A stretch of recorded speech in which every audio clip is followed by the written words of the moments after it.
중국 최고 여론 전문가가 폭탄 발언을 했습니다. 우리가 한국을 싫어하는 게 아닙니다. 두려워하는 겁니다. 베이징 심장부가 얼어붙었습니다. 28년간 중국 정부를 위해 반한 기사를 써온 대가로 부소장까지 오른 남자였습니다. 전 세계 26개국 3만 2천 명을 대상으로 한 국가 호감도 조사, 독일의 긍정평가 겨우 8%, 중국은 76%가 부정적이었습니다. 상부는 이 수치로 한국을 매장하라고 지시했죠. 그런데 데이터를 분석하던 그가 소름 끼치는 패턴 하나를 포착했습니다. 한국을 증오하는 국가들 사이에 감춰져 있던 공통점. 그가 이것을 47페이지짜리 보고서로 정리하자 상부에서 즉각 해임 통보가 내려왔습니다. 그런데 이 보고서가 외부로 유출되면서 중국 인터넷이 들끓기 시작했습니다. 삭제해도 다시 올라오고 있습니다. 감춰져 있던 전율 돋는 그 이면을 지금 공개합니다. 한국의 문화적 자생력은 0에 가깝다고 봐야죠.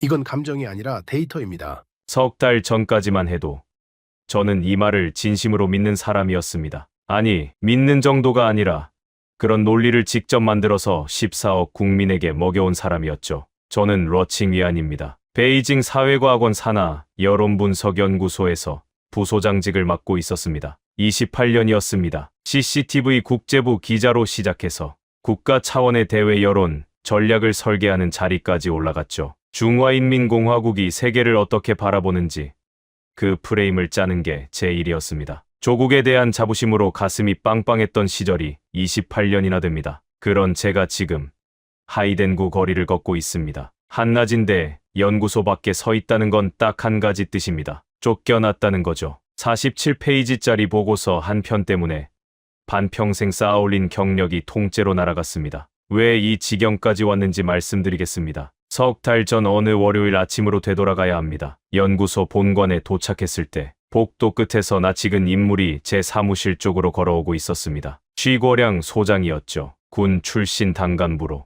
연구소에 부임한 지 5년째 되던 해였습니다. 이 사람의 특징이 있습니다. 만년필로만 결제하고 회의 중 절대로 등을 의자에 기대는 법이 없고 양복 색깔은 언제나 검정 아니면 감색입니다. 표정에서 감정을 읽어본 적이 한 번도 없는 사람이에요. 그런 사람이 직접 제 사무실 앞까지 왔다는 건 보통 일이 아니라는 뜻이었습니다. 칭이안, 잠깐 들어가자. 낮은 목소리였습니다. 저는 문을 열고 그분을 먼저 들여보냈죠. 사무실에 들어서자마자 쉬고량이 가방에서 서류 봉투를 꺼내 제 책상 위에 놓았습니다. 이거 확인해봤나? 봉투를 열었습니다. 영문 보고서였죠. BBC와 국제여론기관이 합동으로 수행한 26개국 국가 이미지 설문 분석 자료. 한국 항목을 펼치자 숫자들이 쏟아졌습니다. 중국, 부정 76%, 독일, 긍정 겨우 8%, 스페인, 부정 47%, 브라질, 부정 46%, 멕시코,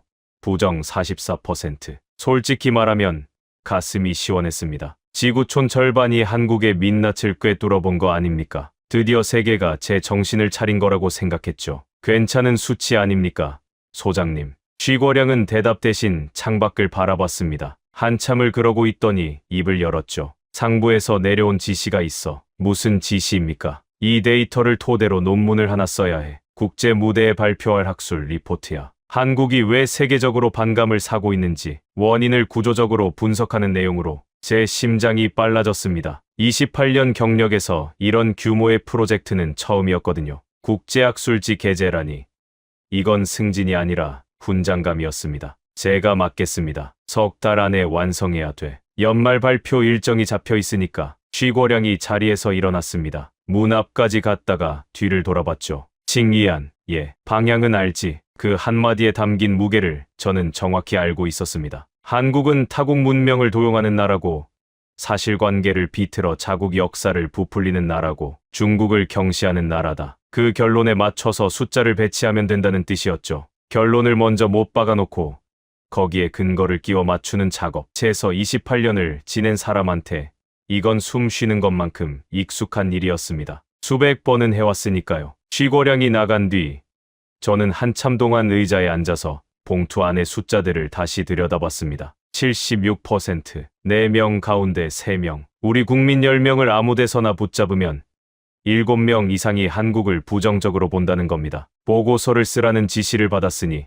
기뻐해야 마땅한데 이상하게 그 숫자 앞에서 손이 멈췄습니다. 저도 평생 한국을 깎아내리는 글을 써왔습니다. 우리 것을 훔쳐가는 나라, 미국 뒤에 숨어서 반도체나 조립하는 나라, 14억 소비 시장이 사라지면 하루도 못 버틸 나라. 그 프레임을 제가 만들었고 언론이 유통했고 국민이 학습했습니다. 그런데 76%라는 수치는 너무 높았습니다. 자연스럽게 형성된 정서치고는 이상하리만큼 높았어요. 누군가가 의도적으로 끌어올린 수치처럼 보였습니다. 그리고 그 누군가 가운데 한 명이 바로 저였죠. 그날 퇴근 시간이 지나도 저는 연구실을 떠나지 못했습니다. 쥐고량이 건넨 원본 보고서를 첫 페이지부터 마지막까지 뒤집기 시작했습니다. 처음에는 논문 방향에 맞는 근거를 뽑아내려는 목적이었죠. 그런데 읽으면 읽을수록 이 데이터가 말하고 있는 것과 쥐고량이 원하는 결론 사이에 균열이 보이기 시작했습니다. 아직 정체를 알 수 없는, 그러나 무시할 수 없는 어긋남. 그때는 몰랐습니다. 이 균열을 파고들수록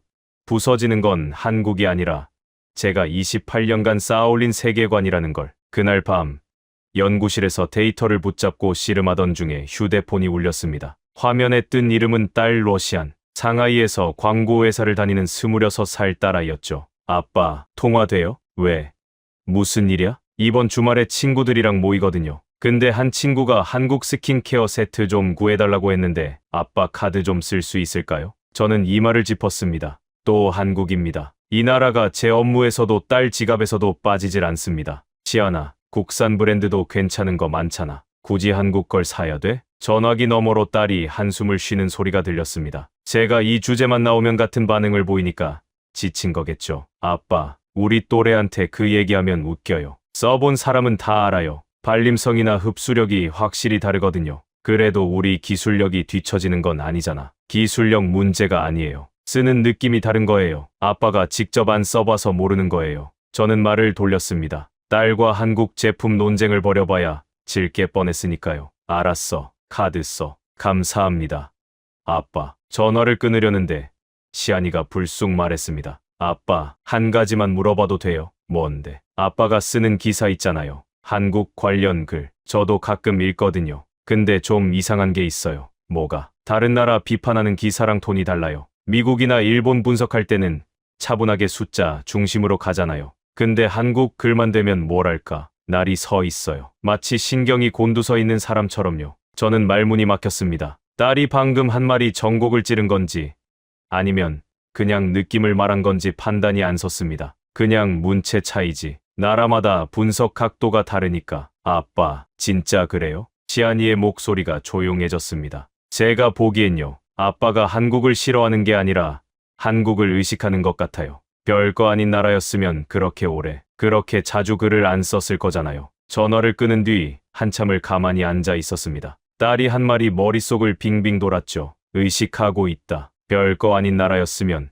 기사를 그렇게 많이 안 썼을 거다. 가만히 생각해 봤습니다. 28년간 제가 한국에 대해 품어온 감정, 그걸 뒷받침하는 근거가 뭐였을까? 하나하나 떠올려 봤죠. 한국이 우리 문화를 도용한다. SNS에서 시작된 김치 논쟁이 전부였습니다. 학술적으로 검증된 도용, 사례를 제가 직접 확인한 적은 단 한 번도 없었어요. 한국이 역사를 비틀고 있다. 구체적으로 어떤 역사적 사실을 어떻게 왜곡했는지 저한테 물어보면 명확하게 답을 할 수 없었습니다. 그냥 그렇다고 들었고 그렇다고 썼을 뿐이죠. 한국이 중국을 업신여긴다. 한국 사람을 만나서 대화를 나눠본 적이 거의 없었습니다. 20년 전 교환연구 시절에 알게 된 한국인 친구 한 명이 전부였고 연락도 끊긴 지 오래였죠. 아무런 실증도 없이, 아무런 직접 경험도 없이 28년간 한 나라를 증오해왔다는 사실이 갑자기 제 눈앞에 놓였습니다. 그게 불편했습니다. 학자를 자처하는 사람이 근거 없는 감정에 기대어 분석 보고서를 써왔다니 잠이 오지 않았습니다. 새벽 2시가 넘어서 다시 연구실 책상 앞에 앉았죠. 쥐고량이 건넨 원본 보고서를 다시 펼쳤습니다. 이번에는 결론을 증명하려는 눈이 아니라 데이터 자체가 무엇을 말하고 있는지 읽으려는 눈으로 봤습니다. 76%라는 숫자가 계속 걸렸습니다. 4명 중 3명. 이건 자연 발생한 정서 수준을 넘어서는 수치입니다. 전쟁을 치른 적대국에 대한 감정도 이 정도까지 가기는 쉽지 않거든요. 누군가 의도적으로 설계하지 않으면 나올 수 없는 숫자라는 직감이 들었습니다. 그리고 그 설계에 참여한 사람 중 하나가 28년간 관영 매체에서 프레임을 짜온 저 자신이라는 걸 그 새벽에 처음으로 인정했습니다. 다음 날 아침, 연구팀 전원을 회의실로 불러 모았습니다. 여론분석연구소 소속 연구원 8명이 회의실에 모였습니다. 긴 탁자 양쪽으로 나란히 앉은 얼굴들, 대부분 40대 이상의 중견 연구원들이었죠. 그 가운데 한 명만 유독 젊었습니다. 팔로이, 베이징대 사회학과를 나온 28세 여성 연구원이었습니다. 말수가 적고 눈이 날카로운 친구였는데 한 가지 비밀이 있었죠.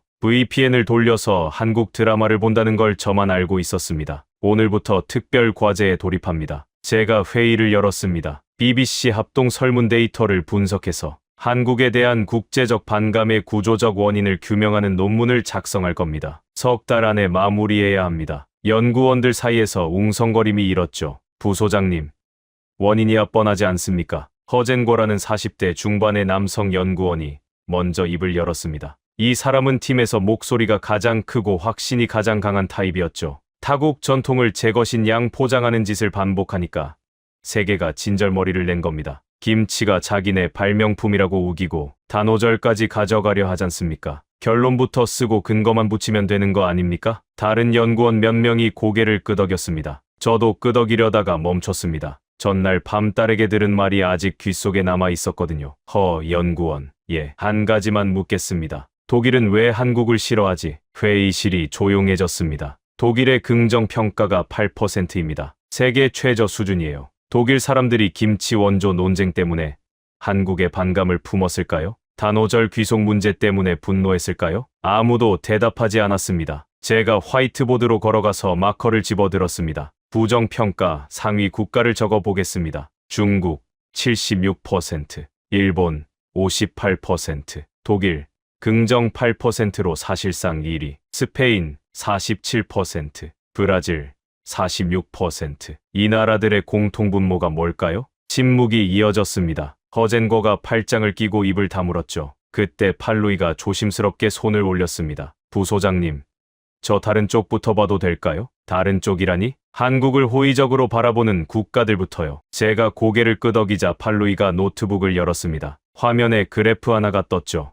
긍정평가 상위권입니다. 태국 78%, 베트남 76%, 인도네시아 71%, 인도 68%. 그래서 이 나라들에는 공통점이 있어요. 한국 기업들이 대규모 투자를 하고 있거나 한국 문화 콘텐츠를 활발하게 수입하는 국가들입니다. 한국과 산업적으로 경쟁하지 않는 곳이에요. 팔로이가 화면을 전환했습니다. 반대로 부정 상위권을 보면요. 중국은 반도체, 배터리, 조선에서 한국과 정면 충돌하고 있죠. 일본은 자동차, 전자, 콘텐츠 시장을 놓고 다투고 있고요. 독일은 자동차와 방위산업에서 한국에 밀리기 시작했습니다. 스페인과 브라질은 조선업에서 한국한테 시장을 내줬고요. 허젠거가 비웃듯이 끼어들었습니다. 판연구원, 14억 시장을 보유한 우리가 인구 5천만짜리 나라와 경쟁한다? 말이 되는 소리를 해야지. 팔로이는 허젠거를 쳐다보지도 않았습니다. 대신 다음 화면을 띄웠죠. 제가 어젯밤에 시계열 데이터를 추가로 돌려봤습니다. 화면에 2개의 숫자 묶음이 나타났습니다. 한알령 직전 시점, 우리 국민의 대한국 부정인식 31%, 같은 해 한류 콘텐츠 해외 수출 규모 약 60억 달러, 현재 시점, 대한국 부정인식 76%, 한류 콘텐츠 해외 수출 규모 152억 달러. 회의실 공기가 달라졌습니다. 숫자 2줄이 만들어낸 침묵이었죠. 9년 동안 우리가 한국을 차단했습니다. 팔로이의 목소리는 담담했습니다. 한류 금지, 한국 콘텐츠 유통 차단, 단체 관광 중단, 국가 역량을 동원해서 막았어요. 그런데 그 9년 사이에 한류 수출은 2배 넘게 불어났습니다. 동시에 우리 국민에 반한 감정은 2배 이상 치솟았고요. 막았는데 커졌다고? 제가 되물었습니다. 네. 차단이 성장을 억제하기는커녕 오히려 촉진한 것처럼 보이는 겁니다. 제 등줄기를 타고 서늘한 기운이 흘렀습니다. 팔로이가 다음 화면으로 넘겼죠. 부소장님, 이 데이터를 전부 겹쳐놓고 보면요. 팔로이가 잠시 말을 멈췄습니다. 회의실의 8개 시선이 전부 그녀에게 쏠려 있었죠. 한국의 반감을 보이는 나라들, 전부 한국과 특정 산업에서 맞붙고 있는 나라들이에요. 그리고 반감이 커질수록 한국의 해당 산업 실적은 오히려 올라가고 있습니다. 이 설문이 측정한 게 한국에 대한 혐오가 아닐 수도 있어요. 그러면 뭘 측정한 건데? 팔루이가 저를 똑바로 바라봤습니다. 부소장님, 혹시 이 데이터가 한국에 대한 감정이 아니라 한국이라는 거울에 비친 우리 자신의 모습 아닐까요? 회의실 온도가 2도쯤 내려간 것 같았습니다. 허젠거가 의자를 삐걱거리며 몸을 틀었고 다른 연구원 2명은 시선을 테이블로 떨어뜨렸습니다. 저는 팔루이에게 즉답하지 않았습니다. 데이터를 더 보완해 다음 회의 때 추가 분석을 보자. 회의가 끝난 뒤 연구원들이 빠져나갔습니다. 팔루이만 자리에 남아 있었죠. 제가 먼저 입을 열었습니다. 아까 한 말, 근거가 충분한 거야? 팔루이가 고개를 끄덕였습니다. 부소장님, 솔직하게 말해도 괜찮을까요? 해봐. 이 데이터 이상해요. 한국을 싫어한다고 답한 나라들이 전부 한국한테 뭔가를 뺏긴 나라들이에요. 시장이든 기술이든 순위든. 그리고 싫어할수록 한국은 더 성장하고 있어요. 마치 증오가 한국의 연료인 것처럼요. 저는 아무 말도 하지 못했습니다. 28세짜리 막내 연구원이 제가 28년간 외면해온 질문을 정면으로 던진 겁니다. 한 가지 더 있어요. 팔루이가 노트북을 닫으며 말했습니다. 이 가설을 검증하려면 한국의 경쟁국이 스스로 인정하는 증언이 필요합니다. 데이터만으로는 약해요. 경쟁국의 차이니라. 그걸 어디서 구하지? 팔루이가 한쪽 입꼬리를 올렸습니다. 마침 연락 온 사람이 있어요. 도쿄에서요. 팔루이가 말한 인물은 오카무라 겐이라는 일본 학자였습니다. 게이오 대학 사회학부 교수로 국제 여론 분석이 전공이었죠. 60대 초반에 온화한 인상이지만 논문에서는 칼같이 냉정한 사람이라고 알려져 있었습니다. 연결고리는 뜻밖에도 제 오래된 인맥이었습니다. 20년 전 서울대학교에서 교환 연구를 했을 때 알게 된 한국인 친구 윤태경. 지금은 서울대 사회과학대학 교수로 있다고 들었죠. 오카무라 겐이 윤태경을 통해 저를 찾아낸 겁니다. 같은 BBC 설문 데이터를 연구하고 있는데 중국 측 시각을 듣고 싶다는 제안이었습니다. 사흘 뒤 화상 회의가 잡혔습니다. 베이징 연구실 모니터에 오카무라 교수의 얼굴이 떴죠. 안경 너머로 보이는 눈빛이 호기심과 경계를 동시에 품고 있었습니다. 화면 한쪽 구석에는 윤태경도 접속해 있었고요. 20년 만에 보는 얼굴인데 인사는 나중으로 미뤘습니다. 지금은 데이터가 우선이었으니까요. 러 선생, 단도직입적으로 여쭙겠습니다. 오카무라 교수가 먼저 운을 뗐습니다. 중국어가 유창했죠. 일본 학자 특유의 정제된 어투였습니다. 같은 설문을 보고 계시죠? 일본의 대한국 부정 인식 58%. 이 숫자가 뭘 뜻하는지 러 선생은 어떻게 해석하십니까? 한국의 국제적 이미지가 나쁘다는 객관적 지표 아니겠습니까? 제가 습관적으로 대답했습니다. 오카무라 교수가 고개를 천천히 저었죠. 저도 처음에는 그렇게 봤습니다. 그런데 제가 7개월간 추적한 데이터를 보시면 생각이 달라지실 겁니다. 오카무라 교수가 화면 공유를 켰습니다. 첫 번째 슬라이드가 떴죠. 제목이 눈에 박혔습니다. 함락 순서표. 일본이 한국에 내준 산업을 시간순으로 정리했습니다. 제가 직접 함락이라는 단어를 골랐습니다. 다른 표현이 떠오르지 않았거든요. 첫 번째 함락, 조선업. 1990년대까지 일본은 세계 1위 조선 강국이었습니다. 지금은 3위로 밀려났고 1위는 한국이 가져갔죠. 두 번째 함락, 반도체. 1990년 일본의 세계 점유율 49%, 한국은 겨우 7%에 불과했습니다. 현재는 완전히 뒤집어졌습니다. 일본 8%, 한국 62%. 세 번째 함락, 디스플레이. 2000년 일본 45%, 한국 15%. 현재 일본 3%, 한국 40%. 네 번째 함락, 자동차. 현재 진행형이라고 오카무라 교수가 덧붙였습니다. 현대기아가 전 세계 판매 3위까지 치고 올라왔고 유럽 전기차 시장에서는 일본 브랜드를 제치고 선두권에 진입했다고요. 저는 숫자를 받아 적으면서 손끝이 저려오는 걸 느꼈습니다. 일본이라는 나라가 수십 년간 쌓아올린 산업 패권이 슬라이드 한 장에 무너져 내리고 있었습니다. 다음 자료를 보시죠. 오카무라 교수가 두 번째 슬라이드를 띄웠습니다. 일본 언론의 한국 관련 보도, 톤 변화를 분석한 그래프였죠.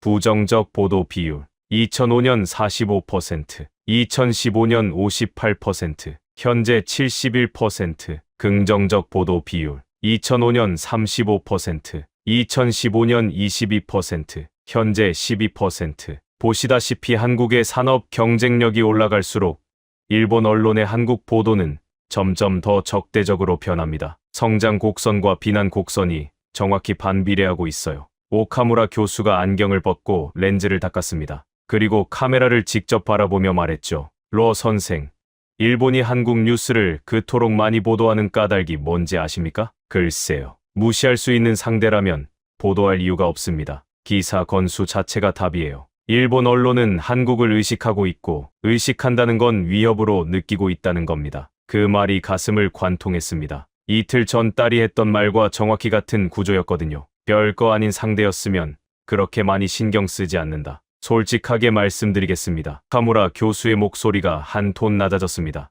일본은 아시아에서 가장 먼저 근대화를 이룬 나라라는 자부심으로 150년을 살아왔습니다. 그런데 한국이 우리가 한 세기에 걸쳐 달성한 것을 반세기 만에 해냈어요. 어떤 분야에서는 완전히 넘어섰고요. 이 현실을 받아들이는 게 일본인에게는 대단히 고통스러운 일입니다. 그래서 싫어하는 겁니까? 아닙니다. 싫어하는 게 아니에요. 인정하기 싫은 겁니다. 인정하고 싶지 않은 현실 앞에서 인간이 택하는 가장 편한 반응이 뭔지 아십니까? 그 대상을 깎아내리는 겁니다. 오카무라 교수가 저를 화면 너머로 똑바로 바라봤습니다. 로 선생, 중국도 마찬가지 아닙니까? 저는 대답하지 못했습니다. 5천년 문명의 중심을 자처해온 14억 대국이 인구 5천만짜리 반도 국가에 추월당하고 있다는 현실. 그걸 입 밖에 내는 순간 제 안에 무언가가 무너질 것 같았습니다. 화상회의가 끝난 뒤 저는 혼자 연구실에 남았습니다. 창밖으로 멀리 중관춘 과학단지의 불빛이 보였죠. 중국의 실리콘밸리라 불리는 곳. 하지만 그날 밤 그 불빛이 자랑스럽게 느껴지지 않았습니다. 카무라 교수가 보여준 산업별 역전 데이터에 중국의 상황을 겹쳐봤습니다. 독일. 5년 전까지 자동차 수출 세계 1위를 지키고 있었는데 전기차 시장에서 현대기아에 밀리기 시작했습니다. 작년에는 폴란드가 K 전차를 선택하면서 유럽 방산 시장의 판도가 흔들렸죠. 그 계약 규모가 17조 원이었습니다. 그리고 중국. 8년 전 반도체 자립을 국가 전략으로 선포하고 300조 원을 쏟아부었습니다. 결과가 어떻습니까? 삼성의 최신 고대역폭 메모리 기술과 우리 사이에는 여전히 10년 이상의 격차가 벌어져 있습니다. 겉으로는 수출이 반등하고 AI 관련 제조업이 버티고 있다지만 내수 소비는 가라앉고 고용 체력은 바닥을 기고 있는 게 현실이죠. 반도체 격차가 그 속사정을 적나라하게 보여주고 있었습니다. 여기에 하나 더. 지금 중동 정세가 심상치 않습니다. 호르무즈 해협을 둘러싼 불안이 거치질 않으면서 전 세계 방위산업 수요가 폭발하고 있는데 그 수혜를 고스란히 가져가는 나라가 한국입니다. 한국의 방산 수출은 8년 사이에 508%가 뛰었습니다. 25억 달러에서 152억 달러로요. 추월당한 나라들. 새벽 3시가 넘어서 저도 모르게 입 밖으로 나온 말이었습니다. 한국을 가장 싫어하는 나라들은 전부 한국에게 시장을 빼앗기고 기술 순위를 뒤집히고 체면에 금이 간 나라들이었습니다. 모니터 불빛만 남은 연구실에서 저는 의자 등받이에 머리를 기댔습니다. 이 발견을 보고서에 쓸 수 있을까? 쉬고량이 원하는 결론과 정반대인데 한국의 문제점을 증명하라는 지시를 받았는데 데이터는 한국의 강점을 증명하고 있었습니다. 한국 땅을 직접 밟아봐야 할 것 같다는 생각이 처음으로 스쳤습니다. 숫자만으로는 확신할 수가 없었거든요. 28년간 싫어했던 나라를 내 눈으로 직접 봐야 한다. 그래야 이 보고서에 뭘 써야 하는지 결정할 수 있다. 하지만 그러려면 먼저 넘어야 할 관문이 있었습니다. 다음 주로 예정된 쉬고량 소장과의 중간 보고. 그 자리에서 지금까지의 분석 방향을 어떻게 설명해야 할지 아직 답이 없었습니다. 중간 보고 당일 소장실 문 앞에서 3초쯤 멈칫했습니다. 안에서 만년필 뚜껑 돌리는 소리가 들렸죠. 쉬고량의 습관입니다. 생각이 깊을 때 무의식적으로 뚜껑을 돌립니다. 노크를 하고 들어갔습니다. 앉아. 쉬고량은 책상 뒤에 곧은 자세로 앉아 있었습니다. 등받이와 등 사이에 주먹 하나가 들어갈 틈이 있었죠. 이 사람은 절대 의자에 몸을 기대지 않습니다. 군 시절 버릇이라고 했던가. 진행 상황을 보고하겠습니다. 저는 준비한 자료를 펼쳤습니다. 하룻밤을 꼬박 고민해서 만든 발표 자료였죠.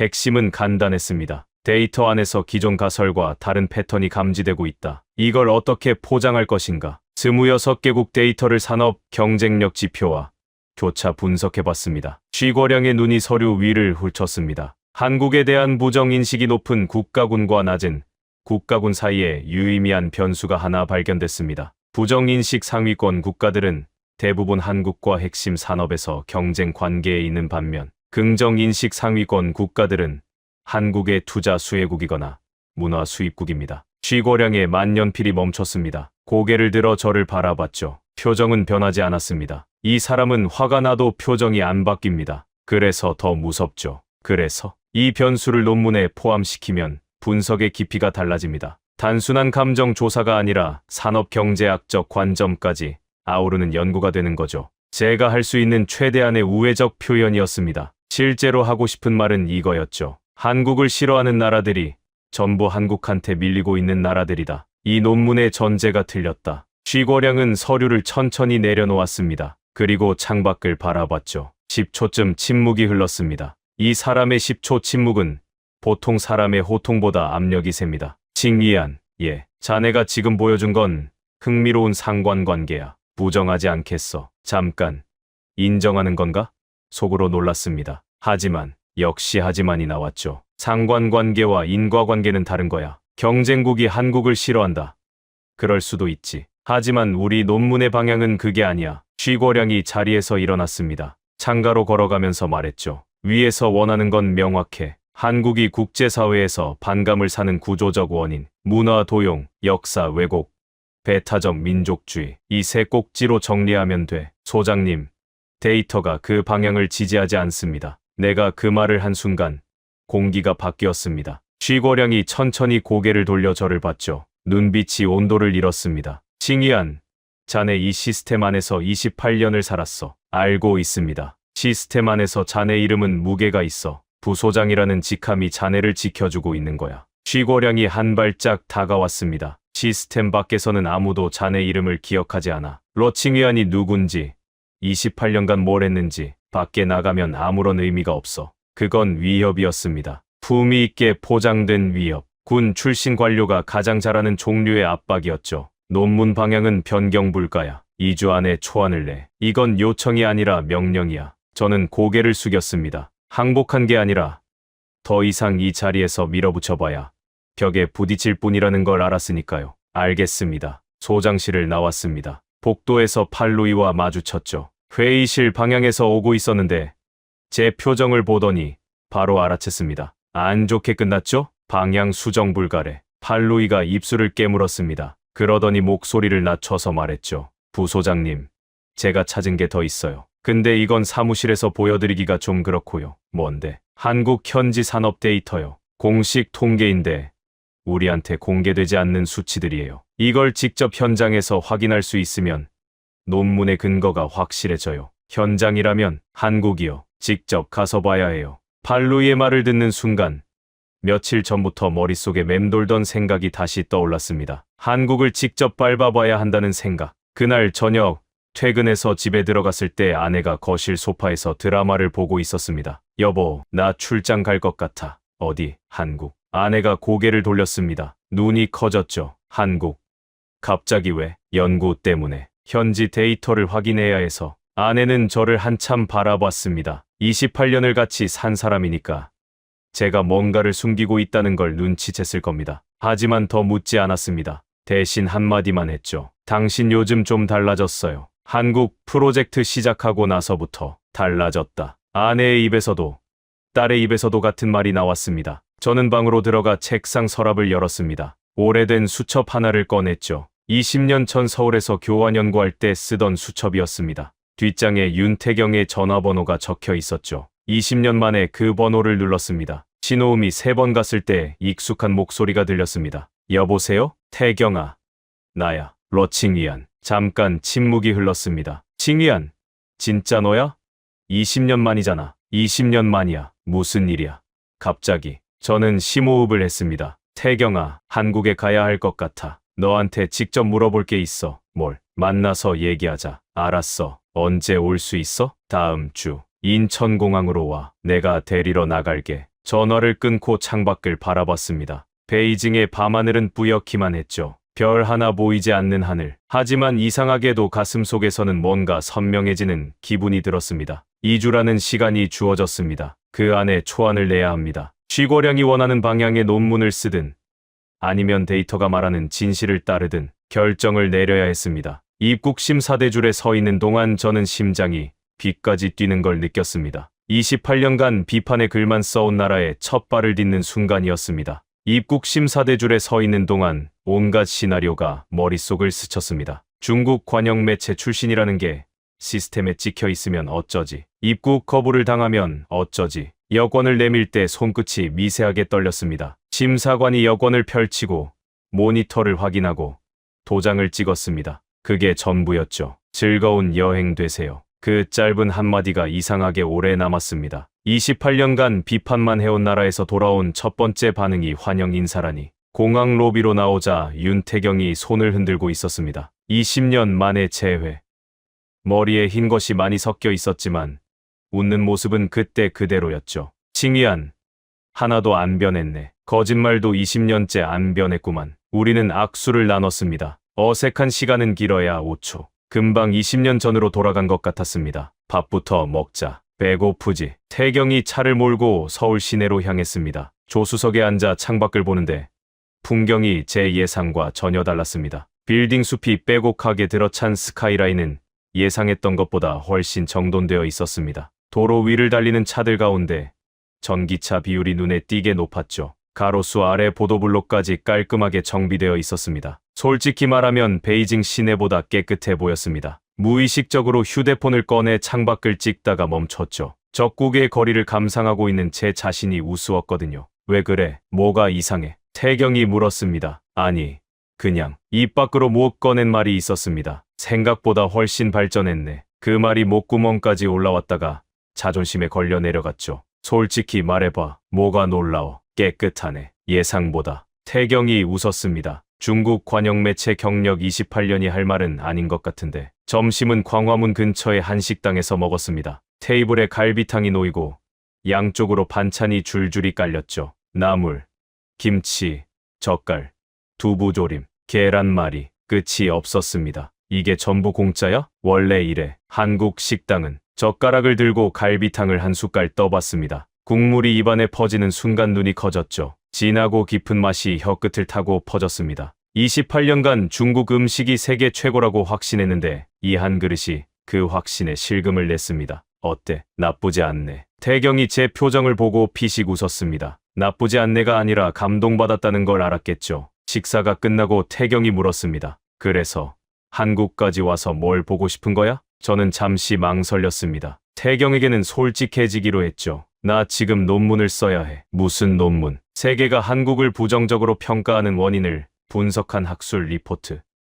상부 지시로 내려온 프로젝트야. 태경의 얼굴에서 웃음기가 사라졌습니다. 그런 논문을 왜? BBC 설문 데이터를 토대로 한국의 문제점을 구조적으로 정리하라는 거야. 국제학술지의 시를 목적으로. 그래서 그 논문 쓰러 여기까지 온 거야? 저는 고개를 저었습니다. 아니, 그 논문을 못 쓰겠어서 왔어. 태경의 눈이 커졌습니다. 데이터를 파면 팔수록 상부가 원하는 결론과 반대되는 결과만 나와. 한국의 적대적인 나라들이 전부 한국과 산업적으로 충돌하는 나라들이야. 한한령 9년 동안 한류 수출은 오히려 12배가 뛰었고 내가 알던 한국과 데이터가 보여주는 한국이 완전히 다른 거야. 태경은 묵묵히 듣고 있었습니다. 그래서 직접 보러 왔어. 숫자로만 봤던 걸 내 눈으로 확인하러. 태경이 잠시 생각하더니 말했습니다. 내일 시간 있어? 데려갈 때가 있어. 직접 보면 숫자가 왜 그렇게 나왔는지 몸으로 이해할 거야. 다음 날 아침, 태경의 차를 타고 남쪽으로 1시간 반을 달렸습니다.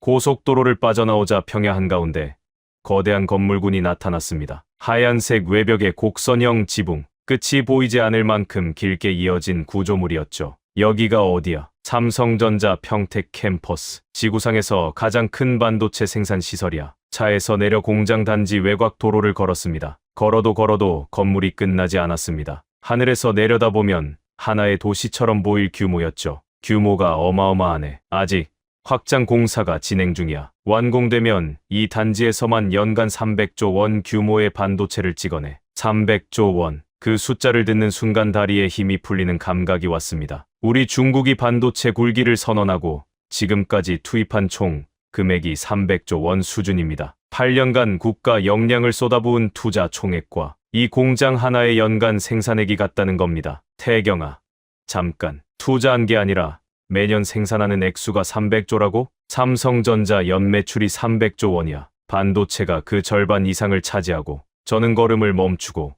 공장 외벽을 올려다봤습니다. 하얀 건물이 오후 햇살을 받아 눈이 부셨죠. 우리는 SMIC에 천문학적 자금을 쏟아부었습니다. 국가 보조금, 세제 혜택, 인력 동원, 할 수 있는 건 다 했죠. 그런데 아직도 삼성의 10년 전 기술 수준을 따라잡지 못하고 있습니다. 그 삼성이 매년 이만한 규모의 칩을 쏟아내고 있다는 현실 앞에서 28년간 품어왔던 자신감이라는 게 종이처럼 얇게 느껴졌습니다. 태경아, 잠깐만. 저는 태경에게 양해를 구하고 도로 옆 벤치에 앉았습니다. 한참을 그 자리에서 공장 단지를 바라봤습니다. 28년간 저는 한국을 무시해왔습니다. 남의 기술을 베꼈다고 했습니다. 미국이 뒤에서 받쳐주니까 버티는 거라고 했습니다. 14억 시장을 꺼버리면 하루도 못 갈 나라라고 했습니다. 그런데 눈앞에 펼쳐진 현실은 제가 써왔던 모든 기사를 부정하고 있었습니다. 이건 누군가의 도움으로 만들어진 게 아니었습니다. 수십 년간 기술을 쌓고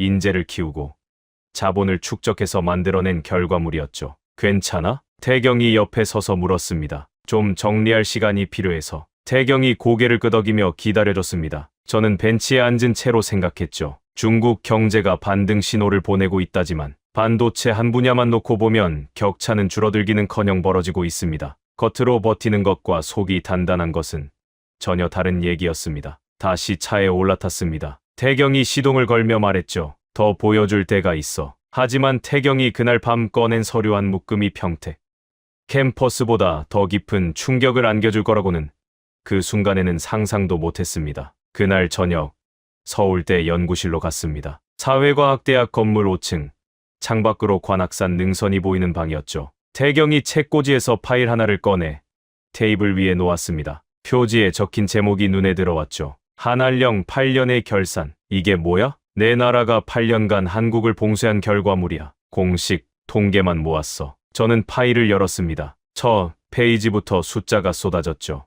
페이지를 넘길 때마다 가슴이 조여왔습니다. 한류 콘텐츠 해외 수출액. 한알령 직전 약 60억 달러. 현재 152억 달러. 상승률 153%. 한국 화장품 글로벌 수출. 한알령 직전 42억 달러. 현재 100억 달러. 상승률 143%. 한국 방산 수출. 한알령 직전 25억 달러. 현재 152억 달러. 상승률 508%. K-팝 글로벌 팬덤 규모. 한알령 직전 약 3,500만 명. 현재 약 1억 8천만 명. 증가율 414%. 저는 눈을 비비며 숫자를 다시 읽었습니다. 세 번째 읽어도 같은 숫자였죠. 태경아, 방산이 508%라고? 25억에서 152억으로. 지금 중동 상황 알지? 호르무즈 해협 위기가 장기화되면서 전 세계 방산 수요가 폭발했는데 한국이 그 물량을 빨아들이고 있어. K2 전차, K9 자주포, FA50 경공격기. 수주 물량이 밀려서 소화를 못할 지경이야. 저는 다음 페이지를 넘겼습니다. 그런데 여기서부터가 진짜 충격이었습니다. 중국 시장 의존도 변화. 한알령 직전 한류 콘텐츠 수출 가운데 중국 비중 27%, 현재 8%. 한알령 직전 한국 화장품 수출 가운데 중국 비중 40%, 현재 18%. 잠깐, 중국 비중은 줄었는데 총액은 늘었다고? 정확해. 중국 시장 의존도는 반토막이 났어. 그런데 전체 수출은 2배, 3배로 불어났지. 그게 어떻게 가능해? 태경이 의자 등받이에 기대며 말했습니다. 한알령이 한국한테 뭘 가르쳐줬는지 알아? 중국이라는 하나의 거대한 시장에 기대면 언제든 목줄이 잡힐 수 있다는 교훈이야. 그래서 한국 기업들이 뭘 했냐면 중국을 대체할 시장을 미친 듯이 개척했어. 동남아, 중동, 유럽, 북미. 8년 사이에 수출 지도를 완전히 다시 그린 거야. 저는 파일을 내려놓고 두 손으로 얼굴을 감쌌습니다. 한알령, 그건 한국을 무릎 꿇리기 위한 국가 차원의 압박이었습니다. 중국 시장 없이는 한국이 버틸 수 없을 거라는 확신 아래 설계된 전략이었죠. 문화교류 전면 차단, 한국 콘텐츠 유통 금지, 단체 관광 중단, 14억 시장의 문을 닫으면 한국은 주저앉을 거라고 모두가 믿었습니다. 저도 그렇게 믿었고요. 그런데 결과는 정반대였습니다. 한국은 무너지기는커녕 더 단단해졌습니다. 중국이라는 울타리 밖으로 나가서 세계를 상대로 장사를 시작했고 8년 만에 수출 구조를 완전히 뜯어고쳤습니다. 우리가 문을 닫으니까 한국은 창문을 열어버린 겁니다. 하나가 아니라 수십 개의 창문을. 태경아, 우리가 실패한 거야? 태경이 한참 침묵했습니다. 창밖 관악산 너머로 해가 지고 있었죠. 연구실에 주황빛이 번졌습니다. 패라기보다는 판단이 틀렸던 거라고 봐. 뭐가? 한국을 막으면 약해질 거라고 봤잖아. 근데 정반대가 됐지. 위기가 기회로 바뀐 거야. 한알령이 없었으면 한국 기업들이 중국 시장에 안주하고 있었을 수도 있어. 결과적으로 내 나라가 한국의 체질 개선을 도와준 셈이지. 저는 쓴웃음을 지었습니다. 8년간 국가 역량을 동원해서 상대를 봉쇄했더니 그 상대가 오히려 더 강해져서 돌아왔다. 이보다 처참한 실패가 있을까요? 다시 숫자를 들여다봤습니다. 방산 508%, 한류 153%, 화장품 143%, 팬덤 414%. 하나하나가 한알령의 무력함을 증명하는 숫자들이었습니다. 하나만 더 보여줄게. 태경이 파일 마지막 페이지를 펼쳤습니다. 이건 내가 따로 정리한 건데 한알령 기간 동안 한국이 새로 진출하거나 점유율을 크게 늘린 시장 목록이야. 동남아 콘텐츠 시장 점유율 한알령 전 12%에서 현재 34%. 중동 방산 시장 신규 수주 한알령 전 거의 제로에서 현재 연간 50억 달러 이상. 유럽 전기차 시장 한국 브랜드 점유율 한알령 전 3%에서 현재 9%. 북미 뷰티 시장 한국 제품 점유율 한알령 전 4%에서 현재 15%. 전 방위적이네. 한 분야가 아니야. 제조업, 문화, 방산, 소비재. 전 분야에서 동시에 확장했어. 중국이 문을 닫은 8년이 한국한테는 세계화의 가속 페달이었던 거야. 저는 파일을 덮고 창밖을 바라봤습니다. 서울 시내에 하나둘 불이 켜지기 시작했죠. 관악산 능선 위로 첫 번째 별이 떴습니다. 등에서는 스모그 때문에 볼 수 없는 별이었습니다. 태경아. 나 이 숫자들을 보고서에 써야 해. 쓸 수 있어? 써야지. 이게 진실이니까. 태경이 저를 바라봤습니다. 칭이한, 내 상사가 원하는 건 이런 결론이 아니잖아. 알아. 위험하지 않아? 저는 잠시 생각했습니다. 위험하겠지. 하지만 데이터를 보고도 거짓을 쓰면 그건 학자가 아니라 선전원이야. 28년간 선전원 노릇을 해왔는데 적어도 마지막 보고서만큼은 학자로서 쓰고 싶어. 태경이 고개를 끄덕였습니다. 내일 하나 더 보여줄 게 있어. 오늘 본 건 한국의 두뇌였고 내일은 한국의 근육을 보여줄게. 근육. 울산이야. 세계에서 가장 큰 자동차 공장이 있는 곳. 거기를 보면 14억 인구가 왜 5천만한테 밀리는지 몸으로 이해하게 될 거야. 그 말을 듣는 순간 불안과 기대가 동시에 치밀었습니다. 반도체만으로도 이 정도 충격인데 자동차까지 보고 나면 제 안에 남아있는 마지막 자존심마저 무너질 것 같았거든요. 하지만 가야 했습니다. 여기까지 와서 눈을 감을 수는 없었으니까요. 울산까지는 비행기를 타야 했습니다. 인천에서 국내선으로 1시간. 울산공항을 빠져나오자 바다 냄새가 코를 찔렀죠. 택시를 타고 20분쯤 달리자 거대한 공장 단지가 시야에 들어왔습니다. 현대자동차 울산공장. 단일 공장 기준 세계 최대 자동차 생산시설이라고 태경이 설명했습니다. 정문 근처에서 차를 세우고 내렸습니다. 공장 외벽을 따라 걸었는데 걸어도 끝이 나지 않았습니다. 평택 캠퍼스 때와 비슷한 감각이었죠. 다만 여기는 바다가 보였습니다. 공장 너머로 푸른 수평선이 펼쳐져 있었고 항구에는 완성된 자동차를 실어 나를 거대한 운반선이 정박해 있었습니다. 하루에 여기서 빠져나가는 차가 몇 대인 줄 알아? 태경이 물었습니다. 글쎄, 1000대, 5600대. 입이 벌어졌습니다. 하루에, 연간으로 치면 160만 대야. 우리한테도 대형 공장은 많잖아. 규모로 따지면 비슷하지 않아? 태경이 고개를 저었습니다. 규모는 비슷할 수 있어. 하지만 여기에 진짜 무기는 크기가 아니야. 태경이 공장 내부를 가리켰습니다. 견학 통로를 통해 생산라인 일부를 볼 수 있었죠. 유리창 너머로 펼쳐진 광경에 저는 할 말을 잃었습니다. 로봇 팔들이 춤추듯 움직이고 있었습니다. 차체를 집어 올리고, 용접하고, 부품을 끼워 넣고, 도장하고. 일련의 동작이 물 흐르듯 이어졌죠. 사람은 거의 보이지 않았습니다. 가끔 흰 가운을 입은 엔지니어가 모니터 앞에서 수치를 확인할 뿐이었죠. 공정의 90% 이상이 자동화야. 로봇이 다 해. 불량률은 0.01% 미만이고 0.01%. 만 대 찍으면 불량이 한 대도 안 나온다는 소리야. 저는 유리창에 이마를 가져다 대고 생산 라인을 한참 바라봤습니다. 로봇 팔 하나하나의 움직임이 정밀했습니다. 오차 없이, 쉬지 않고, 감정 없이 하루 5600대를 만들어내는 기계들의 군무.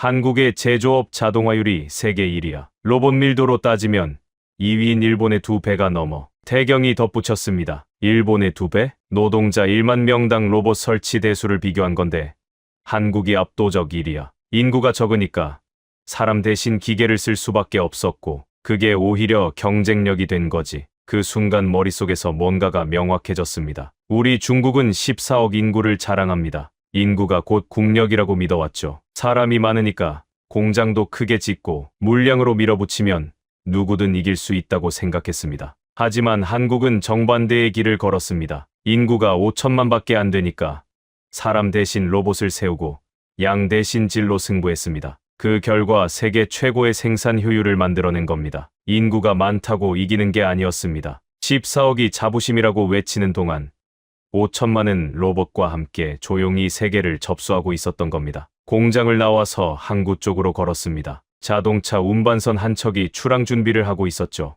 갑판 위에 빼곡하게 실린 차들이 보였습니다. 저 차들이 유럽으로, 중동으로, 동남아로 흩어져 나갈 거라고 태경이 말했습니다. 휴대폰이 울렸습니다. 오카무라 겐 교수였죠. 한국 방문 소식을 태경한테 들었나 봅니다. 러 선생, 울산에 계시다면서요? 지금 현대차 공장 앞입니다. 어떻습니까? 말을 잃었습니다. 오카무라 교수가 짧게 웃었습니다. 도요타 사람들이 가장 신경 쓰는 공장이 바로 거기예요. 현대기아가 연간 판매 730만 대로 세계 3위까지 올라왔거든요. 2위를 넘보고 있다는 걸 도쿄에서는 아무도 입에 올리지 않습니다. 하지만 숫자는 거짓말을 못하죠. 전화를 끊고 태경을 바라봤습니다. 20년 전 서울대에서 같이 공부하던 친구. 그때는 서로 비슷했습니다. 비슷한 수준의 나라에서 온 비슷한 수준의 학자. 그런데 20년 사이에 그의 나라는 여기까지 와 있었고 저는 아직도 결론이 정해진 보고서를 쓰고 있었습니다. 태경아, 솔직히 물을 게 하나 있어. 뭔데? 한국 사람들은 중국을 어떻게 생각해? 태경이 잠시 생각했습니다. 예전에는 좋아했어. 같은 문화권이고 역사도 나누고 유학생도 많이 오갔잖아. 지금은 솔직히 한알령 이후로 실망이 크지. 문화 교류를 정치로 잘라버린 게 이해가 안 됐거든. 우리가 뭘 잘못했는지도 모르겠고 가슴이 뜨끔했습니다. 미안해. 그 말이 저도 모르게 나왔습니다. 뭐가 미안해. 나도 그런 기사를 많이 썼으니까. 태경이 제 어깨에 손을 올렸습니다. 칭휘한, 네가 사과할 일이 아니야. 시킨 대로 한 거잖아. 중요한 건 지금이야. 넌 지금 진실을 보고 있잖아. 그게 중요해. 공항으로 돌아가는 차 안에서 태경이 마지막으로 물었습니다. 이제 보고서를 어떻게 쓸 거야? 저는 창밖에 스쳐 지나가는 울산 풍경을 바라보며 대답했습니다. 진짜 보고서를 쓸 거야. 위험하잖아. 알아. 하지만 삼성 평택에서, 이 울산 공장에서, 그리고 내가 보여준 숫자들 앞에서 거짓을 쓸 수가 없어. 데이터가 말하는 진실을 무시하면 그건 학자가 아니라 사기꾼이야. 태경이 아무 말 없이 운전대를 잡고 있었습니다. 잠시 뒤 조용히 말했죠. 힘들면 연락해. 20년을 안 했으니까 앞으로 20년은 자주 하자. 베이징행 비행기 안에서 저는 노트북을 열었습니다. 빈 화면이 떴죠. 커서가 깜빡이고 있었습니다. 제목을 적었습니다. 한국 혐오의 구조적 원인, 경쟁국의 두려움에 대한 실증 분석. 손이 떨렸습니다. 이 제목을 쉬고령이 보면 어떤 반응을 보일지 뻔했으니까요. 하지만 커서는 멈추지 않았습니다. 삼성 평택의 하얀 건물이, 울산 공장의 로봇팔들이, 한알령 8년의 숫자들이 손가락을 움직이고 있었습니다. 베이징에 돌아온 뒤 일주일 동안 집 밖을 나가지 않았습니다. 아내가 걱정스러운 눈으로 방문 앞을 서성거렸죠. 여보, 밥은 먹어야지. 한국 다녀온 뒤로 사람이 완전히 달라졌어요. 괜찮아. 써야 할 게 있어서. 노트북 앞에 앉았습니다. 비행기에서 적어둔 제목이 화면에 떠 있었죠. 한국 혐오의 구조적 원인, 경쟁국의 두려움에 대한 실증 분석. 처음 문장을 쓰고 지웠습니다. 다시 쓰고 또 지웠습니다. 새벽까지 그랬습니다. 다음 날 아침에 일어나면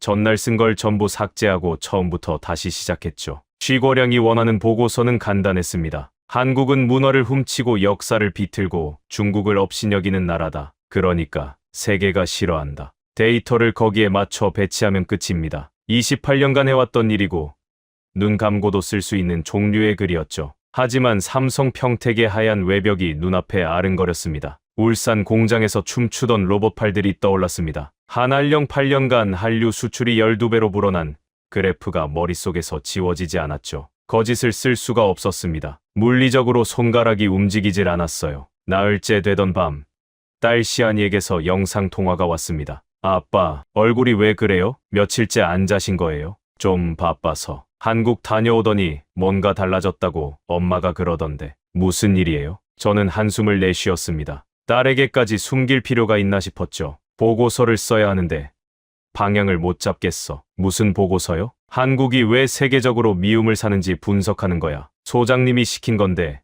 데이터가 그 방향을 지지하지 않아. 데이터가 뭘 말하는데요? 한국을 싫어하는 나라들이 전부 한국한테 시장을 뺏긴 나라들이야. 기술을 추월당했거나 산업 순위가 뒤집힌 나라들이고, 싫어하는 이유가 한국이 나빠서가 아니라 한국이 강해져서인 거야. 시안이가 잠시 말이 없었습니다. 그러더니 조용한 목소리로 물었죠. 아빠, 한 가지만 물어볼게요. 뭔데? 아빠가 28년간 한국 기사를 쓴 거잖아요. 수백 편을 쓰셨을 거 아니에요. 그렇지. 만약에 한국이 정말 별 볼 일 없는 나라였으면요. 아빠가 28년 동안 그 나라 기사를 그렇게 많이 쓰셨을까요? 뭔 소리야. 무관심한 대상한테는 분석 리포트를 28년간 안 써요. 아빠, 그건 집착이에요. 가슴이 철렁했습니다. 집착의 다른 이름이 뭔지 아세요? 뭔데? 두려움이요. 전화기를 든 손이 떨리기 시작했습니다. 발로이가 회의실에서 했던 말이 떠올랐습니다. 거울에 비친 우리 자신의 모습. 오카무라 교수가 화상회의에서 했던 말도 겹쳤죠. 보도량 자체가 답이다. 그리고 지금 26살 딸이 같은 진실을 가장 날카로운 한마디로 꿰뚫었습니다. 집착은 두려움이다. 아빠, 싫어하는 거랑 두려워하는 거는 달라요. 시안이가 이어서 말했습니다. 싫은 건 무시할 수 있어요. 안 보면 그만이니까. 근데 두려운 건 계속 신경이 쓰여요. 자꾸 확인하게 되고, 자꾸 비교하게 되고, 자꾸 기사를 쓰게 되는 거예요. 아무 말도 못했습니다. 56세 아버지가 26세 딸한테 인생 수업을 받고 있었습니다. 아빠, 데이터가 말하는 대로 쓰세요. 28년간 못했던 걸 지금이라도 하는 게 낫잖아요. 통화를 끊고 나서 한참을 천장만 바라봤습니다. 딸의 마지막 말이 귓속에서 맴돌았죠. 28년간 못했던 걸 지금이라도. 저는 자리에서 벌떡 일어났습니다. 노트북 앞에 앉아 지금까지 쓴 모든 초안을 삭제했습니다. 그리고 빈 화면에서 다시 시작했죠. 이번에는 손가락이 멈추지 않았습니다. 삼성전자 평택 캠퍼스에서 시작했습니다. 연간 300조 원 규모의 반도체를 생산하는 시설.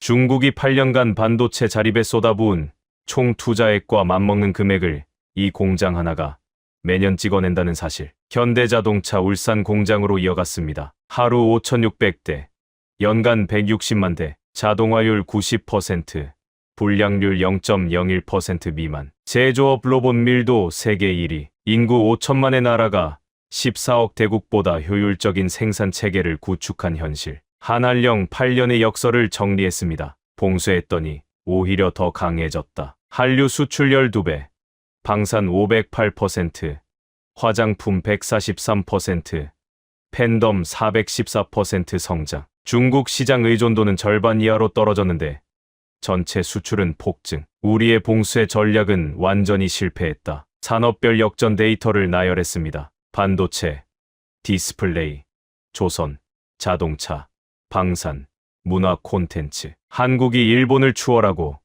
독일을 위협하고 중국과의 격차를 벌리고 있는 분야를 하나하나 숫자로 증명했습니다. 마지막 장에 이렇게 적었습니다. 트라는 수치는 한국에 대한 국제적 불만의 증거가 아니다. 한국이라는 국가가 세계 산업 지형에서 얼마나 위협적인 존재로 부상했는지를 보여주는 지표다. 한국을 부정적으로 평가하는 나라들의 공통점은 명확하다. 전부 한국에게 시장을 빼앗기고 기술 순위를 뒤집히고 국가적 자존심의 상처를 입은 나라들이다. 우리는 한국이 나쁘기 때문에 싫어하는 것이 아니다. 한국이 강해졌기 때문에 두려운 것이다. 그리고 그 두려움을 직시하지 않는 한 우리는 영원히 한국을 넘어설 수 없다. 보고서를 완성하는 데 사흘이 걸렸습니다. 47페이지. 28년의 경력을 건 고백이었습니다. 제출 기한 당일 쉬고령 소장실로 들어갔습니다. 쉬고령은 만년필을 돌리며 앉아 있었죠. 초안 가져왔나? 예, 소장님. USB를 건넸습니다. 쉬고령이 컴퓨터에 꽂고 파일을 열었죠. 제목이 모니터에 뜨는 순간 그의 손이 멈췄습니다. 한국 혐오의 구조적 원인, 경쟁국의 두려움에 대한 실증 분석. 쉬고령이 천천히 고개를 들어 저를 봤습니다. 이게 뭔가? 분석 결과입니다. 소장님. 쉬고령은 말없이 페이지를 넘기기 시작했습니다. 5페이지, 10페이지, 20페이지. 넘길 때마다 그의 관자놀이에 핏줄이 하나씩 더 도드라졌습니다. 30페이지쯤에서 쉬고령이 모니터를 밀어냈습니다. 책상을 한번 쳤죠. 둔탁한 소리가 방 안에 울렸습니다. 러칭위안, 풀네임을 불렀습니다. 이 사람이 성과 이름을 같이 부르는 건 완전히 선을 긋겠다는 뜻이었습니다. 내가 시킨 게 이거야? 아닙니다. 그러면 이건 뭐야? 데이터가 말하는 결론입니다. 쉬고령이 자리에서 일어났습니다. 두 눈에 핏발이 서 있었죠. 한국이 우리보다 강하다고, 우리가 한국을 두려워하고 있다고, 이걸 학술지에 실으라는 거야? 데이터를 검증한 결과가 그렇습니다. 데이터는 해석하기 나름이야. 쉬고령이 한 발짝 다가왔습니다. 칭위안, 28년간 이 시스템이 뭘 가르쳤지? 결론을 먼저 세우고 근거를 배치하는 거야. 그게 여기서 살아남는 방법이야. 소장님,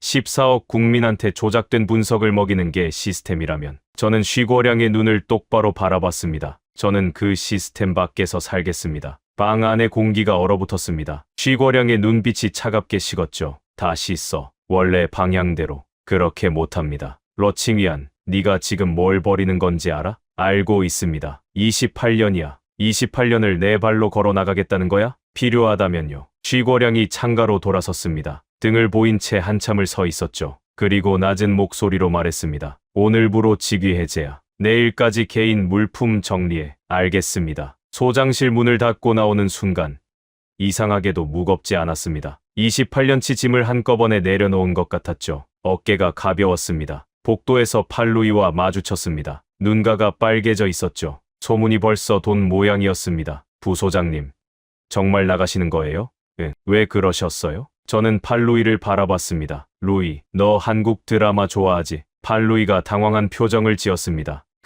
그건 괜찮아. 좋아하는 걸 좋아한다고 말하는데 용기가 필요한 세상이 이상한 거야. 팔루이의 눈에서 눈물이 한 방울 떨어졌습니다. 부소장님, 감사했습니다. 너도 힘내. 그리고 기억해. 뭔가를 싫어한다고 말할 때 그게 정말 싫어서인지 아니면 두려워서인지 생각해봐. 그 구분이 자기 자신을 아는 첫걸음이야. 연구소 현관을 나왔습니다. 베이징의 오후 하늘은 여전히 뿌여웠죠. 하지만 가슴속은 28년 만에 처음으로 맑았습니다. 한 달 뒤, 딸 시안이가 제 방문을 두드렸습니다. 시안이가 휴대폰을 들이밀었습니다. 화면에 SNS 피드가 열려 있었죠. 아빠, 이거 봤어요? 뭔데? 아빠 보고서가 인터넷에 퍼졌어요. 심장이 멈추는 것 같았습니다. 화면을 들여다봤죠. 제가 쓴 47페이지짜리 보고서. 한국 혐오의 구조적 원인, 경쟁국의 두려움에 대한 실증 분석이 여러 플랫폼에 동시에 올라와 있었습니다. 누군가 내부에서 유출한 게 분명했습니다. 팔루이, 그 친구가 가장 유력했죠. 댓글이 수천 개 달려 있었습니다. 크로를 내리며 하나하나 읽었습니다. 드디어 누군가 진짜를 말했다. 이 학자 대단하다. 한한령 8년에 한류 수출 12배 성장이라고. 우리가 진 거 맞네. 14억이 5천만한테 밀리고 있다? 말도 안 돼. 근데 왜 뜨끔하지? 매국노다. 한국에서 얼마 받은 거냐? 이런 사람이 28년간 연구소에 있었다니. 소름 끼친다. 비판도 적지 않았습니다.